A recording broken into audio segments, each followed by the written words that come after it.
Hey guys, welcome back to another video.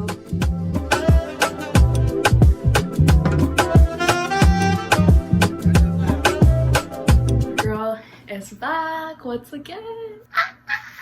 Oh my gosh, first of all, thank you guys so much for all of the love and attention in the last video. I did not think it would do so well, but I'm so grateful for you guys, and keep showing the support, keep subscribing, keep liking if you do like this type of content. And why don't we get on with the video? Okay, so I have my handy dandy iPad right here to have my notes on, but why don't we finally get started? As you guys saw from the previous clip, these are all of my journals, which is insanity. I don't understand how I literally have 6 journals. What? But hopefully that shows you that I have a teeny bit of experience to explain to you guys how I like to journal. Obviously, disclaimer, this is my personal style and way I like to journal, but I hope you take what is useful to you and take that into your own life, whichever technique or whichever style you think is the most beneficial. Oh my god, my hair. Okay, let's get started. I'm gonna have my little Nobu right here. This is my plushie, so we're just gonna keep him right here. But okay, I'll move a little bit so I can give Nobu a little bit of spotlight. Okay, so what I like to actually write about when I'm journaling kind of differs from day to day and whatever I'm feeling.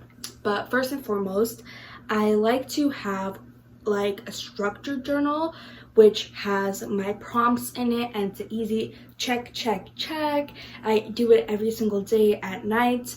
Before I used to do it in the morning too sometimes, but I just prefer doing it at night as a sense of reflection. And so this is my structured journal, and so it is the 5-minute gratitude journal. Can you guys believe that this is literally Dollarama, which is crazy because it has so many different prompts and things I like to do. But first things first, better write down stop looking, go away, no peeking inside, because it is so annoying when someone just looks through your journal. So put that disclaimer to make them feel guilty before they read it. That's what I like to do. But yeah, so for my structured journal, what I tend to do is I like to write 3 small wins that I did for the day, 3 things I'm grateful for, and then I like to do a little bit of like an affirmation, something that I want to tell myself today. And at the end, I sometimes will do what is the biggest lesson I learned today. And so I feel like having a structure like that helps me kind of reflect, look back, and be able to write whatever I'm writing with ease, because it is so easy to keep the habit when it is a structure. And this is something I learned from Atomic Habits. The king himself taught me this, but literally make that habit easy. And that's like the #1 thing that I want you guys to remember with journaling, is to make it a habit. And so how I do that is by making it easy, making it simple. I will go into that later on, but stay tuned for that. That will be the 3rd tip.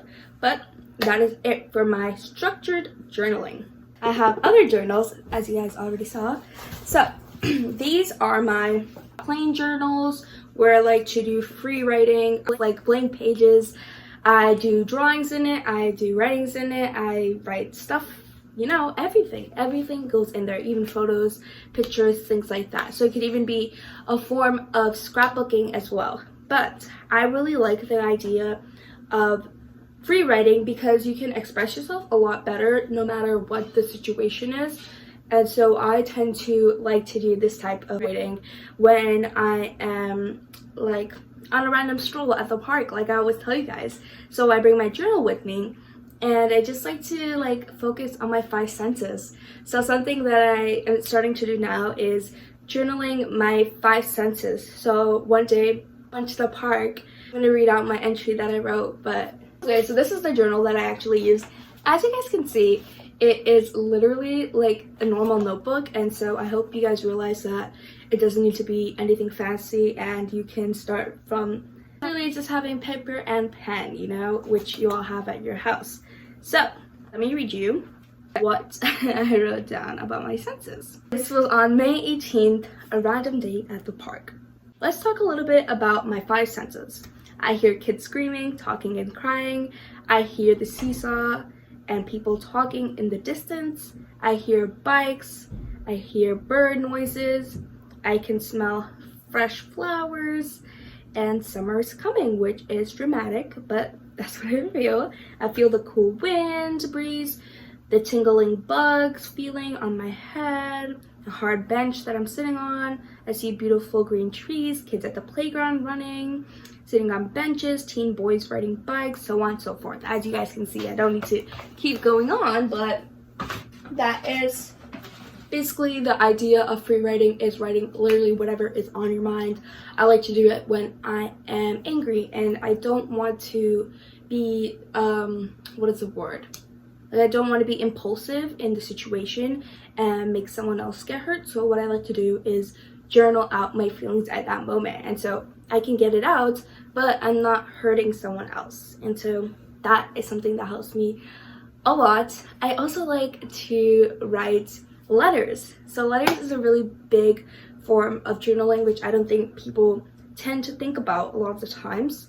So you can write letters to people you know that have passed away and that you want to tell them something to. I truly believe that this actually goes to them. Like, my grandma passed away like a few months ago, and I wrote a little like journal entry and wrote it like a letter, like sending it to her. And I don't know, I feel like it just touches them, and like I think they would really appreciate that. And it's like, it feels nice to clear that, like, whatever miscommunication you might have had, or to just, you know, have a peaceful like offering and a peaceful goodbye. But yeah, that got deep real quick. But also letters to like people that maybe you weren't able to get closure onto, I think is super helpful.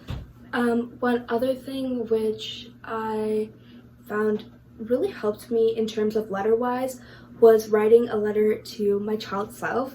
And so my therapist actually told me to do this one day after my session, and I was literally bawling in tears writing this letter to myself, because I remember I wrote it to my childhood self, not really my childhood self, but like my old self that was at Western. And I don't know, it just, I think it helped heal that part of me as well.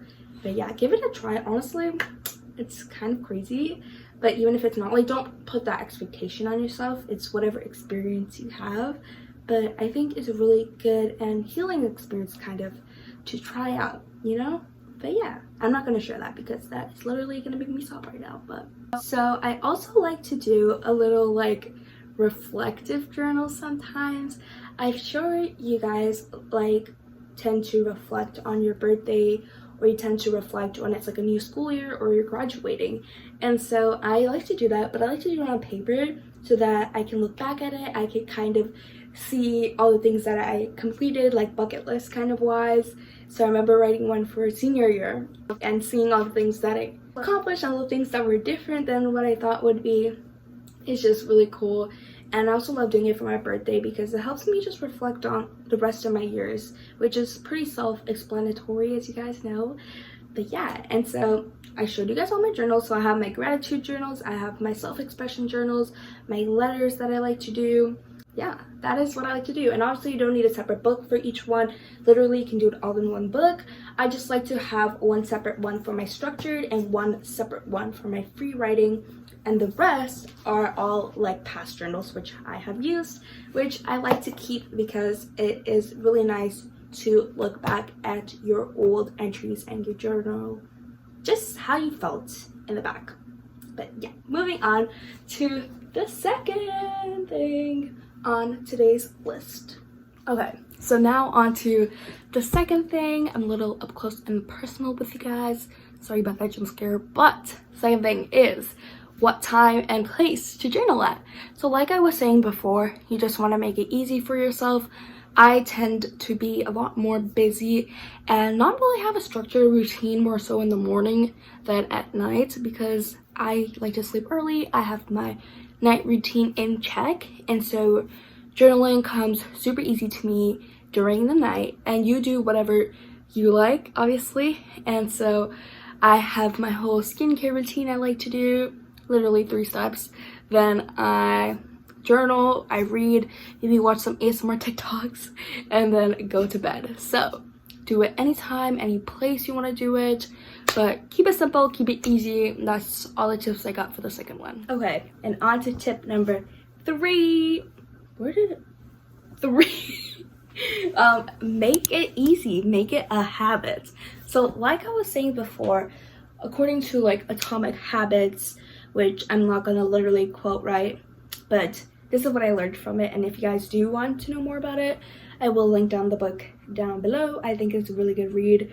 I know it's a basic, but it's a basic for a reason, and I think it's helped me build a lot more habits now. But yeah, so one thing that I would like to say is make it simple, make it easy, make it attractive. And so how you're going to do that is keep your journal on your bed, literally on your bed before you're going to sleep, because you have to move the journal before you go to sleep. And so that is an easy way to get your journaling done and make it simple. So what I like to do every night is do my 3 small wins and 3 things I'm grateful for.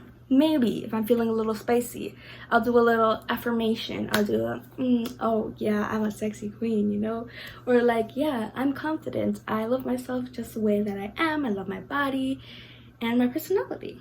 But yeah, do whatever you like. Maybe even sprinkle in a little lesson learned, whatever biggest challenge you had today, what you learned from it.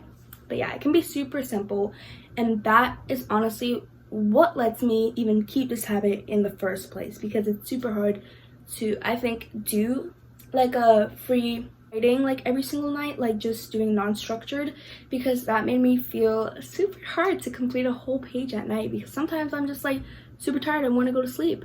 But having just like these 6 bullet points to just check mark through is super simple. I can do that in like less than a minute, you know? So make it easy, okay? That's my number 1 tip. Make it attractive. So this kind of happens over the time as you see the benefits of journaling, and for me that is kind of processing through whatever you're feeling. I will be talking about this at the end of the video, so if you do want to hear more about the benefits, stay tuned. But yeah, make it attractive.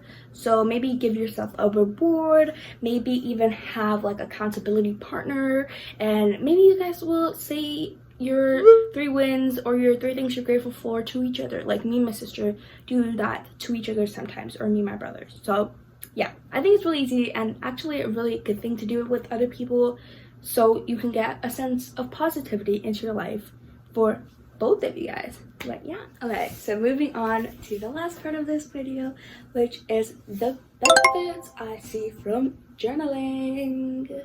So first of all, obviously, as you can tell from the title of this video, I am really passionate about journaling because of the amount of times it has picked me back up, the amount of times that it has helped me heal, and truly I've seen the progress in my emotions and in the relationship I have with myself through journaling. So how did I kind of see this? Well, first of all, I like to journal, like I said before. Whenever I'm feeling impulsive, whenever I want to tell someone something, I will first write it out and journal it out. And so I can let off my steam, I can let off like the anger and the aggressive part of my tone, and just carry out whatever I do want to actually tell the person without hurting their feelings. I can tell them in person. Obviously, it is not as easy as that, and sometimes you will hurt other people because you are human and you're going to make mistakes. But I think journaling helps me to just blow off that steam, blow off a lot of that steam, and so like 90% of it will be gone and then 10% will stay. So that's what I like to do a lot of times, and that helps me tremendously after a fight, or if I'm feeling angry or want to cry. So I think the other number 1 thing that has helped me from journaling is realizing how far I have came. And so doing research for this video that I'm creating, I was kind of looking back through some of my old entry diaries from COVID times, from 2021, and it just makes me realize how much I've grown, even from seeing my entries from when I was at Western. I still did like journaling somewhat there as well, and so seeing that difference to like the journaling I do now and just the way I'm talking to myself and everything in general, I think helps me show how much I have grown. As you guys can tell, I'm really passionate about it. I don't know why I'm getting teary, but yeah. And I think it hurts a lot to obviously go back and see yourself in that position, and yeah, it will remind you of those times. But I think it's important when you're feeling at the capacity where you can look back at it, and when you are ready to take that chance and to look at your old entries and see how painful it was and kind of hug that old version of yourself, which is kind of what that letter to your child self is about. But yeah, that is like really another big thing which I have learned from journaling. That is it. I think I wanted to share with you guys some of my old journal entries with you guys now, so let me go through that. Okay, so this one is from senior year. Well, it was like gonna start senior year, so September 6th, 2022. Can you believe I start my last year at high school tomorrow? I feel fucking scared as hell, but excited. Currently, it's 11:03 on Tuesday night. I have a orange lamplight and 2 candles lit beside me. No scent. Also, I'm going to try and write as clean as possible. This is probably for my future self reading this. Anyways, I'm listening to Lucid Dreams by Espa. Okay, so what are some things? So this was like my reflections portion. So this is what I kind of wrote down. So I'm like, okay, I feel like the last few months of junior year were actually fun because I wasn't fighting myself. I learned to communicate and actually feel, and anxiety is normal. And so let's keep reflecting like that. As for friendships, there was a lot of ups and downs, but I think mainly not taking everything seriously and remembering we are all equal, so treat them like one, whether Lori, IB, regular, Wolverine, anyone, we're all human. Saying yes turned out to be a lot of fun, and it's normal and okay to be lost. You will find it eventually. And these were some of my goals. Study smarter and get better grades, reach out to others for volunteer and job experiences, which I did get. Building Team Bollywood, which is our dance team, and creating a group that loves to dance, have passion, love, and desire, communicates calmly without hurting people's egos, filming dance videos, and maybe YouTube videos. Literally, guys, I'm not even lying. Do you guys read this right now? Maybe YouTube videos, vlog. That is crazy because I started that this year. And then I wrote some things I'm looking forward to, and then this was my final message to myself. I know you feel nervous right now. It's normal to feel. Don't worry, you got this. Everything will be okay. You got this, queen. And spread love. Okay, so I'm gonna end off the video right over here. I hope you guys enjoyed it, and I hope these tips were helpful for you. I will leave a list of prompts that you can do down below, which I hope will help you guys. And be sure to like this video and comment down below what your favorite prompt is, or actually write down something that you're grateful for today. But yeah, I love you guys so much. Bye.